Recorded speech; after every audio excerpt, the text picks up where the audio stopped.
नमस्कार दोस्तों, मैं हूं शिवम पांडे और आपका स्वागत करता हूं आपके अपने चैनल ट्रिक पॉइंट में। दोस्तों, आज हम लोग बात करने वाले हैं उत्तर के पर्वतीय क्षेत्र मतलब कि हिमालय पर्वत के बारे में। यह इंडियन ज्योग्राफी का दूसरा वीडियो है। इससे पहले मैंने एक वीडियो अपलोड कर दिया है, तो उसकी लिंक आपको कमेंट बॉक्स में पिन की हुई मिल जाएगी, तो आप वहां से उस वीडियो को देख सकते हैं। ठीक है, तो देरी ना करते हुए चलिए इस वीडियो को शुरू करते हैं। तो जो उत्तर का पर्वतीय क्षेत्र है, यह पर्वतीय क्षेत्र पश्चिम में लद्दाख से लेकर पूर्व में अरुणाचल प्रदेश तक कुल 2500 किलोमीटर में फैला हुआ है। ठीक है, मतलब लद्दाख से लेकर अरुणाचल प्रदेश तक ये पूरा पर्वतीय क्षेत्र फैला हुआ है। तो इसका लगभग 2500 किलोमीटर की दूरी होती है। इसकी जो चौड़ाई है वो पूर्व में मतलब कि अरुणाचल प्रदेश साइड लगभग 200 किलोमीटर है, जबकि पश्चिम में इसकी जो चौड़ाई है वो ज़्यादा है, लगभग 500 किलोमीटर। अब जो पूर्व में अरुणाचल प्रदेश साइड चौड़ाई कम है, तो जाहिर सी बात है इधर दबाव ज़्यादा होगा, इसी कारण से चौड़ाई कम है। अब चौड़ाई कम है और दबाव ज़्यादा है, इस कारण से इधर के जो पर्वत हैं वो काफ़ी ऊंचे ऊंचे पर्वत हैं। ठीक है, लेकिन जो लद्दाख साइड वाले, क्योंकि यहाँ पर चौड़ाई ज़्यादा है अर्थात यहाँ पर दबाव कम है, इस कारण से यहाँ के पर्वत की ज़्यादा ऊंचाई नहीं है। तो इस चीज़ को आप याद रखिएगा। हालांकि कुछ पर्वत ऊंचे ऊंचे भी मिल जाते हैं, लेकिन उतने ऊंचे नहीं मिलते जितने ऊंचे इधर साइड मतलब पूर्व साइड मिलते हैं। तो इस चीज़ को आप याद रखिएगा। तो हमारा जो हिमालय है इसको मुख्य रूप से दो भागों में विभाजित किया गया है। पहला विभाजन किया गया है भौतिक संरचना के आधार पर या फिर श्रेणीवार विभाजन, और दूसरा जो विभाजन किया गया है वो किया गया है नदियों के आधार पर प्रादेशिक विभाजन। जो भौतिक संरचना के आधार पर या फिर श्रेणीवार विभाजन किया गया है उसमें मुख्य रूप से 4 विभाजन है। पहला है ट्रांस हिमालय, दूसरा है बृहद हिमालय, तीसरा है लघु हिमालय और चौथा है शिवालिक श्रेणी। और नदियों के आधार पर जो प्रादेशिक विभाजन किया गया है इसमें पंजाब हिमालय आता है, कुमायूं हिमालय, नेपाल हिमालय और असम हिमालय। तो सभी के बारे में हम लोग डिटेल में बात करेंगे। सबसे पहले हम लोग बात करते हैं ट्रांस हिमालय की। ठीक है, तो जो ट्रांस हिमालय है इसको तिब्बती हिमालय या फिर पार हिमालय या फिर टेथिस हिमालय के नाम से जाना जाता है। तो इसके 3 नाम और हैं ट्रांस हिमालय के। पहला तिब्बती हिमालय भी बोला जाता है क्योंकि इसका ज़्यादातर विस्तार तिब्बत में पड़ता है। दूसरा इसको टेथिस हिमालय भी बोला जाता है क्योंकि ऐसा माना जाता है कि इसकी उत्पत्ति टेथिस सागर के कारण हुई है। और तीसरा इसको पार हिमालय भी बोला जाता है क्योंकि जो मुख्य रूप से नीचे के 3 हिमालय हैं जैसे बृहद हिमालय, लघु हिमालय और शिवालिक श्रेणी, तो इसको मुख्य हिमालय बोला जाता है। ठीक है, लेकिन जो ट्रांस हिमालय है तो इसको हिमालय नहीं बोला जाता मुख्य रूप से, इसलिए इसको ट्रांस हिमालय नाम दिया गया। तो ये हिमालय के पार है, इस कारण से इसको पार हिमालय भी बोला जाता है। तो आप ये नाम भी साथ में याद रखिएगा, कंफ्यूज मत होइएगा जब अलग से नाम आ जाएं। ट्रांस हिमालय में वनस्पतियों का अभाव होता है क्योंकि यह वर्ष भर बर्फ से ढके होते हैं। ठीक है, तो आप इस चीज़ को भी याद रखिएगा। साथ ही मैं आपको बता दूं कि ट्रांस हिमालय के अंतर्गत जो है वो लद्दाख भी आता है। तो लद्दाख एक शीत मरुस्थल है, यहाँ पर सबसे कम वर्षा आपको पता है होती है। ठीक है, सबसे कम वर्षा कहाँ पे होती है? लद्दाख में होती है। और मैं आपको बता दूं कि यहाँ पर एक स्थान है जिसका नाम है द्रास, यह भारत का सबसे ठंडा स्थान माना गया है। ठीक है, तो आप चाहें तो इस चीज़ को भी साथ में याद रख सकते हैं। साथ ही साथ जो ट्रांस हिमालय है इसकी मुख्य रूप से 3 पर्वत श्रेणियां हैं। एक है काराकोरम पर्वत श्रेणी, दूसरा है लद्दाख श्रेणी, तीसरा है जास्कर श्रेणी। एक चौथा भी है जो कि भारत के अंतर्गत नहीं आता, वो है कैलाश पर्वत श्रेणी। ठीक है, तो थोड़ा सा मैं आपको उसके बारे में भी बता दूंगा। तो फिलहाल मुख्य रूप से हम लोग 3 के बारे में चर्चा करेंगे, काराकोरम पर्वत श्रेणी, लद्दाख पर्वत श्रेणी और जास्कर पर्वत श्रेणी। तो सबसे पहले हम लोग बात कर लेते हैं काराकोरम पर्वत श्रेणी की।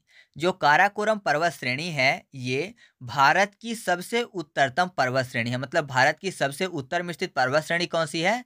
तो वह है काराकोरम पर्वत श्रेणी। जो काराकोरम पर्वत श्रेणी है ये पमीर के गांठ से जुड़ा हुआ है। यहाँ पर पमीर की गांठ है, यहाँ पर कई सारे आके पर्वत जुड़ते हैं, जैसे कि अफगानिस्तान का हिंदकुश पर्वत श्रेणी ये भी आकर जुड़ जाता है। चीन का कुनलुन पर्वत श्रेणी ये भी आकर यहीं पर जुड़ता है, तो इसी कारण से इसको गांठ बोला जाता है। और पाकिस्तान का भी एक सुलेमान पर्वत श्रेणी है, ये भी लगभग इसी में आकर जुड़ता है। और एक है किरथर, ये भी सुलेमान का ही एक भाग है। तो ये सब आकर इसी गांठ में मतलब यहीं पर इकट्ठा होते हैं, इस कारण से इसको गांठ बोला जाता है। ठीक है, तो आप इस चीज़ को भी याद रखिएगा। साथ ही साथ मैं आपको बता दूं कि जो काराकोरम पर्वत श्रेणी है इसके उत्तर में एक स्थान है जिसको बोला जाता है सक्सगम घाटी। जो सक्सगम घाटी है ये वैसे तो पीओके में आता है, लेकिन पीओके में आने के कारण क्योंकि पाकिस्तान इधर पर थोड़ा सा कब्जा किया हुआ है, जिस कारण से एग्रीमेंट के तहत इसने इस क्षेत्र को मतलब सक्सगम घाटी को चीन को दे दिया है। ठीक है, तो यहाँ भी चीन का अधिकार है। और नॉर्मली आपको पता है कि ये वाला जो क्षेत्र है इसको अक्साई चीन बोला जाता है, जो कि चीन के कब्जे में है। जब भारत और चीन का युद्ध हुआ हुआ था तब चीन ने इसको अपने कब्जे में ले लिया था, ठीक है। और यहाँ पर एक लाइन है जिसको बोला जाता है LAC, मतलब लाइन ऑफ एक्चुअल कंट्रोल। ये वाला जो क्षेत्र है इसको बोलते हैं POK, मतलब पाकिस्तान अधिकृत क्षेत्र। आपको पता है कि जब भारत और पाकिस्तान का विभाजन हुआ था तो जितने भी राज्य थे सबको बोला गया था कि आपके पास 3 ऑप्शन हैं। पहला, या तो आप भारत के साथ शामिल हो जाइए। दूसरी बात बोली गई थी कि अगर आप भारत के साथ शामिल नहीं होना चाहते हैं तो आप पाकिस्तान के साथ शामिल हो जाइए, और दोनों के साथ अगर आप शामिल नहीं होना चाहते हैं तो आप स्वतंत्र रह सकते हैं। तो उस समय ये पूरा का पूरा जम्मू कश्मीर था। आपको पता है कि अब लद्दाख हो गया, लेकिन पहले जम्मू कश्मीर था। तो क्या हुआ कि जम्मू कश्मीर के वहाँ के राजा थे, डोगरा वंश के, नाम था हरि सिंह। उन्होंने बोला कि हम जम्मू कश्मीर को स्वतंत्र रखेंगे, ठीक है। लेकिन जैसे ही भारत और पाकिस्तान का विभाजन हुआ तो पाकिस्तान के कुछ कबालियों ने यहाँ पर आक्रमण कर दिया। उसके बाद यहाँ के एक मंत्री थे जिनको यहाँ के राजा हरि सिंह ने भारत से मदद के लिए भेजा। तो वो भारत आए, मतलब दिल्ली आए। उन्होंने वल्लभ भाई पटेल से बोला मदद के लिए। तो वल्लभ भाई पटेल ने बोला कि आप भारत के साथ अगर शामिल होने के लिए तैयार हैं तो हम आपकी मदद करेंगे। इसके बाद हरि सिंह तैयार हो गए थे। उन्होंने बोला था कि हमको कुछ और चीज़ें चाहिए, मतलब स्पेशल कोटा चाहिए, तो उन्होंने दे दिया था। बोले थे कि चलो कोई बात नहीं। उसके बाद भारत आया तो यहाँ की जो सेनाएँ थी पाकिस्तान वाली, तो उनको पीछे ढकेलने लगा। लेकिन ये बात जो थी UNO पहुँच गई थी, जिस कारण से क्या हुआ कि जहाँ तक ये थे, ठीक है, वहीं पर अल्प विराम लग गया था। बोला था कि दोनों सेना जहाँ पर है वहीं पर रुक जाएंगी। तो ये वाली जो लाइन थी, यहाँ पर जो पाकिस्तान के कबीले वाले थे यहाँ तक खदेड़ दिए गए थे, तो ये लाइन फिर खींच दी गई थी, ठीक है। तो इसको बोला गया था क्या, LOC, लाइन ऑफ कंट्रोल। तो ये आप याद रखिएगा कि ये POK वाला क्षेत्र है और इधर अक्साई चीन वाला। लेकिन दोनों के दोनों जो क्षेत्र हैं अभी हमारे लद्दाख के अंतर्गत आते हैं, क्योंकि ये भारत का अभिन्न हिस्सा है। तो जाहिर सी बात है कब्जा कोई भी कर ले, लेकिन है तो भारत का ही, हम लोग छोड़ने से तो रहे। तो ये पूरा का पूरा लद्दाख का क्षेत्र माना जाता है। इसके बाद हम लोग बात करते हैं काराकोरम के प्रमुख पर्वत शिखर की, जिसमें पहला है K2, जिसको गॉडविन ऑस्टिन के नाम से भी जाना जाता है।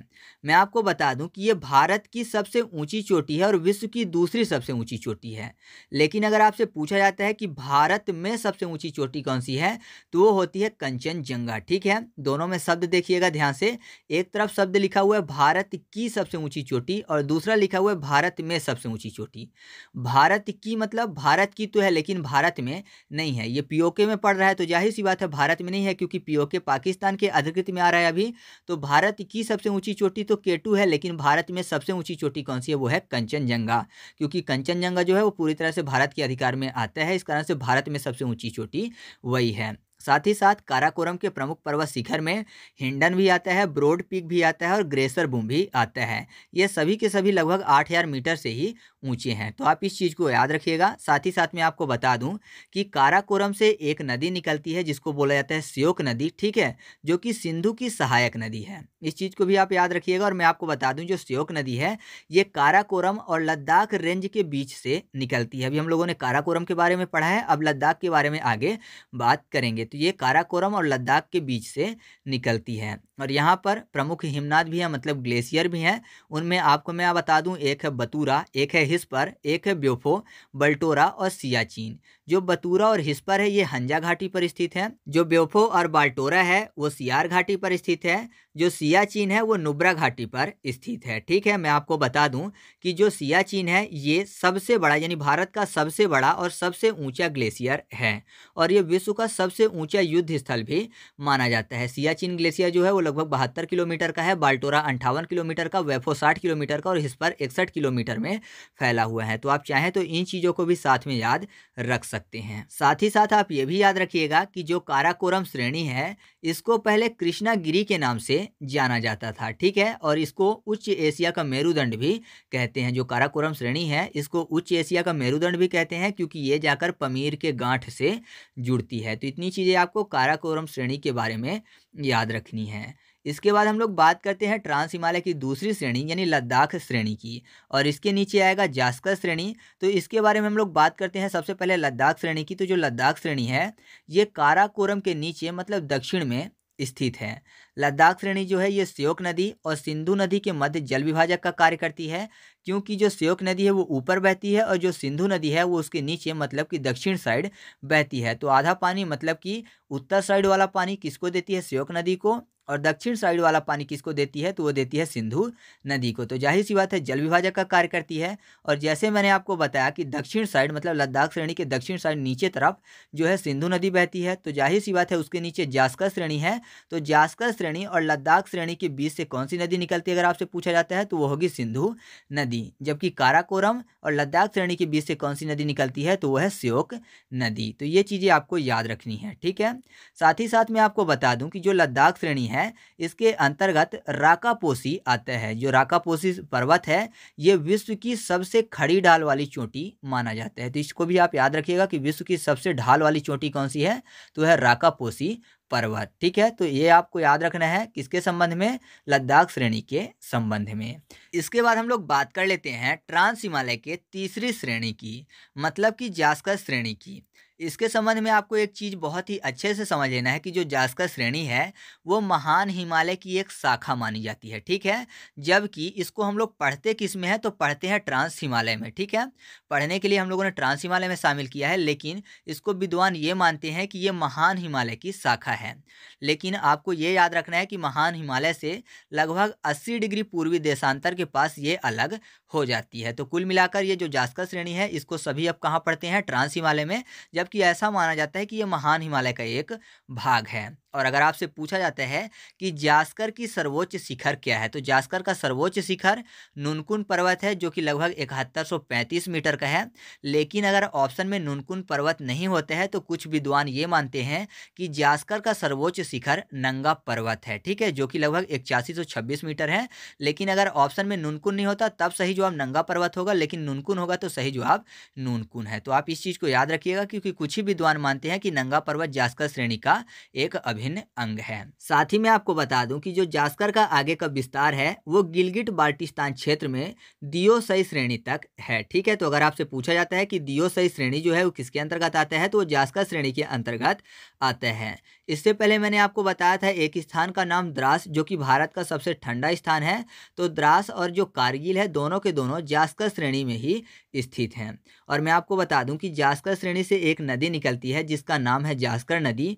ये लेह के आगे सिंधु नदी में मिल जाती है। बाकी आपको पता ही है कि जो सिंधु नदी है ये जास्कर श्रेणी और लद्दाख श्रेणी के बीच से निकलती है। और इससे पहले मैंने श्योक नदी के बारे में बताया था, वो निकलती थी काराकोरम और लद्दाख श्रेणी के बीच में। बाद में जाकर वो भी जाकर सिंधु नदी में मिल जाती है। तो इतनी चीज़ें आपको याद रखनी है जास्कर श्रेणी के संबंध में। इसके बाद हम लोग बात कर लेते हैं कैलाश श्रेणी के बारे में। तो कैलाश श्रेणी के बारे में आपको ये याद रखना है कि जो कैलाश श्रेणी है ये लद्दाख श्रेणी का ही एक भाग है, ठीक है। लद्दाख श्रेणी का ही विस्तार माना जाता है जो कि मुख्य रूप से तिब्बत में है।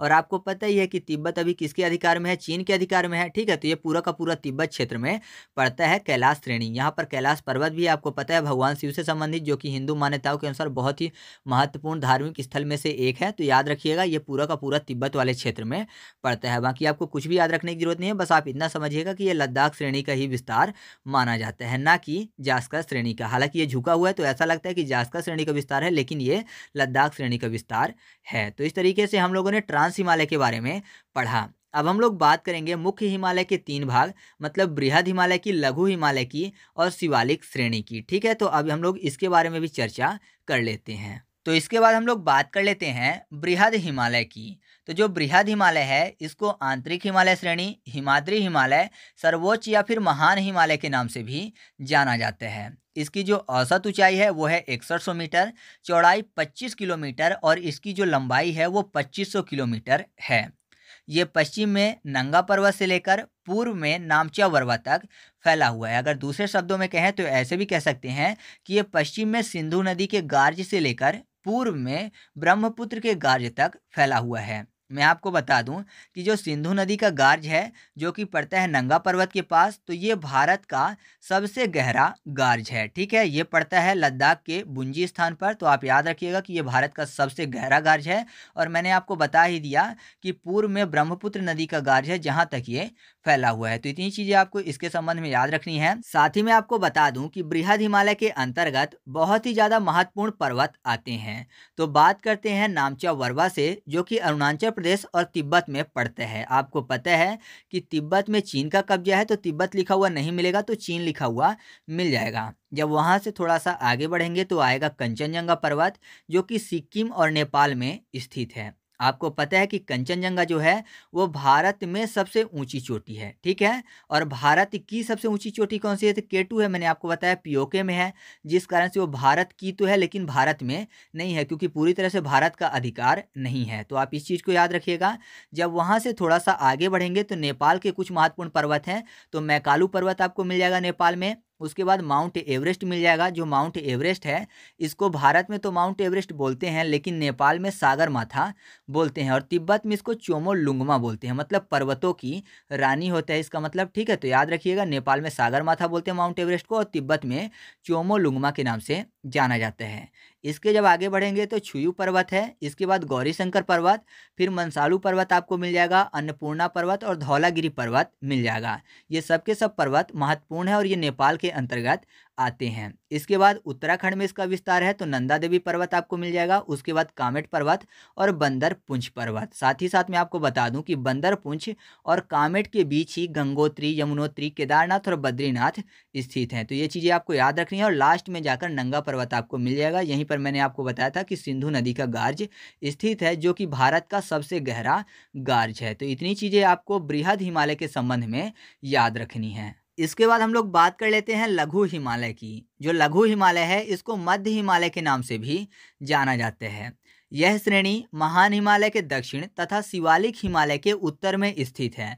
मतलब महान हिमालय और शिवालिक हिमालय के बीच में ये श्रेणी अर्थात लघु हिमालय है। इस कारण से इसको मध्य हिमालय भी बोला जाता है। इसकी जो चौड़ाई है लगभग 80 किलोमीटर से 100 किलोमीटर है, तथा अगर औसत ऊंचाई की बात करें तो वो लगभग 1800 से 3000 मीटर है, और अधिकांश ऊंचाई इसकी 4500 मीटर मानी जाती है, ठीक है।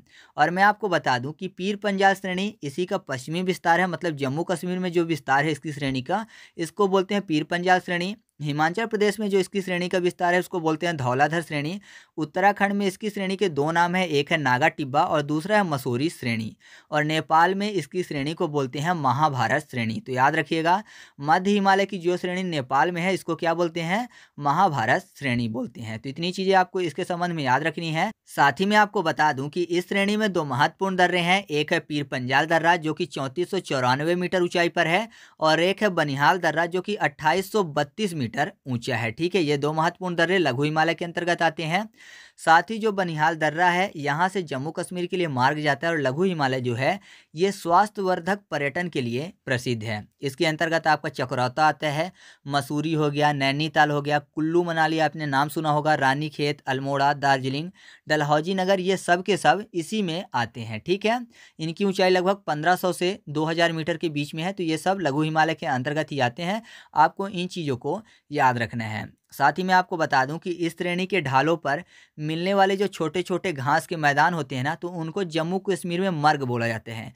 जैसे कि आपने नाम सुना होगा गुलमर्ग, सोनमर्ग, टनमर्ग, ये सब के सब घास के छोटे छोटे मैदान होते हैं। तो इसमें मर्ग जुड़ा होता है, ठीक है। जम्मू कश्मीर में मर्ग नाम से जाने जाते हैं, बाकी आगे नाम जुड़ा हुआ है। और जब यही घास के मैदान उत्तराखंड में पाए जाते हैं तो उनको बोला जाता है बुंग्याल या फिर प्यार, ठीक है। तो इन चीज़ों को आप याद रखिएगा। तो इतनी चीज़ें लघु हिमालय के संबंध में आपके लिए महत्वपूर्ण है। इसके बाद हम लोग बात करते हैं उप हिमालय या फिर शिवालिक श्रेणी की। तो जो यह श्रेणी है ये लघु हिमालय के दक्षिण में स्थित है। जाहिर सी बात है कि जो लघु हिमालय है ये इसके उत्तर में स्थित था, तो इसके नीचे मतलब दक्षिण में स्थित है। इसका जो विस्तार है पश्चिम में पाकिस्तान पंजाब के पोटवार बेसिन से पूर्व में कोसी तक है, ठीक है। मतलब जो कोसी नदी है यहाँ तक है।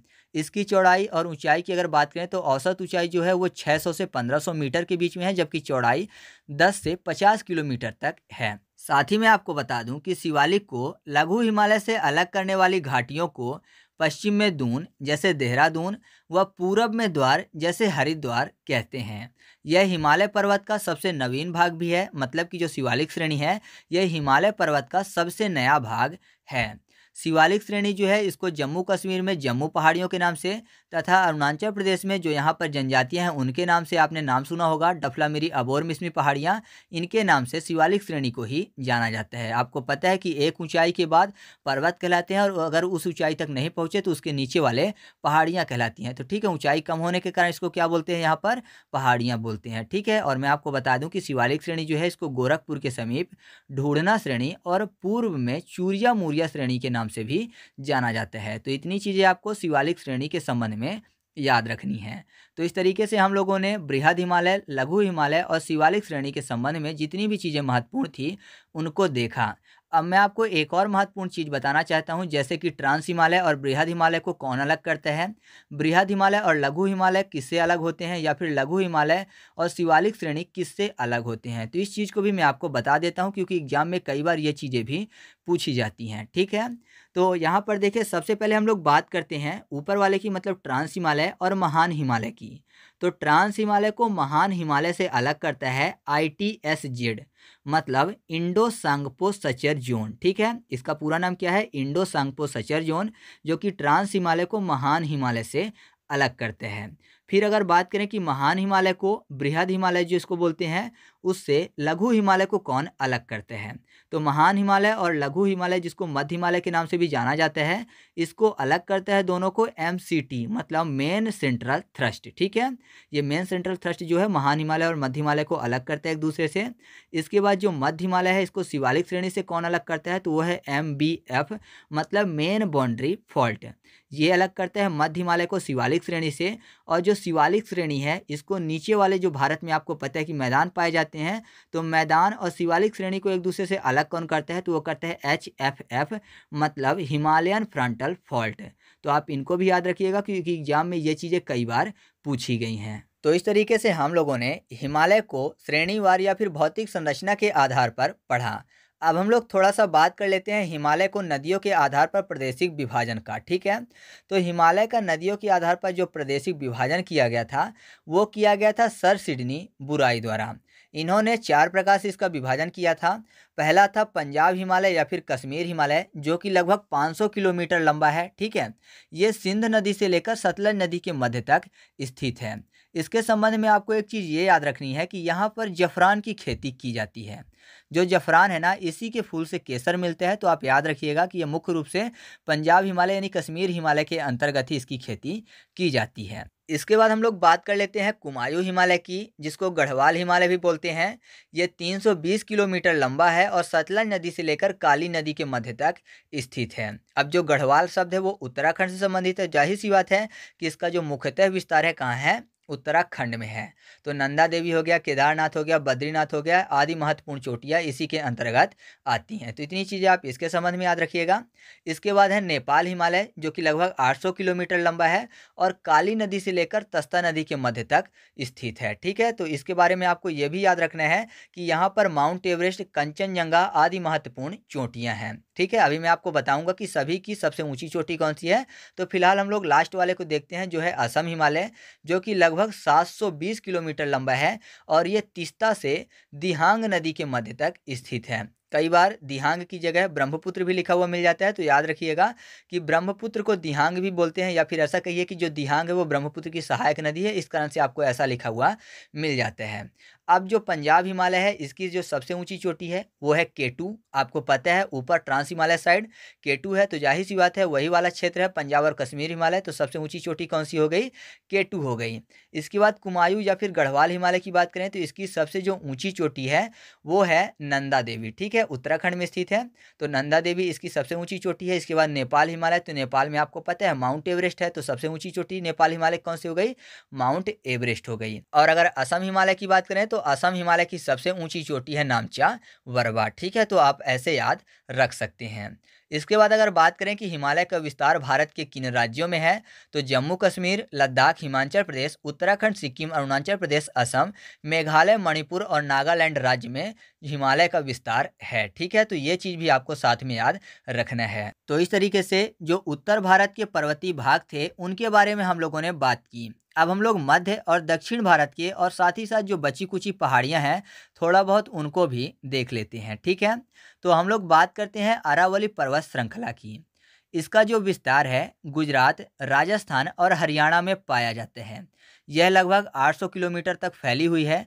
इसका जो 80% भाग है वो राजस्थान में है और इसकी जो सबसे ऊंची चोटी है वो है गुरु शिखर। ठीक है, अगर आपको याद करना है कि राज्यों का सर्वोच्च शिखर कौन सा है तो उसके लिए वीडियो पहले से अपलोड है, उसकी लिंक भी आपको कमेंट बॉक्स में पिन की हुई मिल जाएगी, तो आप वहां से उस वीडियो को देख सकते हैं। ठीक है, जो गुरु शिखर की कुल ऊंचाई है वो है लगभग 1722 मीटर। मैंने आपको बता ही दिया कि ये भी राजस्थान में स्थित है। ठीक है, मतलब अरावली पर्वत श्रेणी की सबसे ऊंची जो चोटी है गुरु शिखर, ये भी राजस्थान में स्थित है। और मैं आपको बता दूं कि यह भारत की सबसे पुरानी पर्वत श्रृंखला भी है। ठीक है, ये भी काफ़ी ज़्यादा महत्वपूर्ण है, तो इसको आप नोट कर लीजिएगा।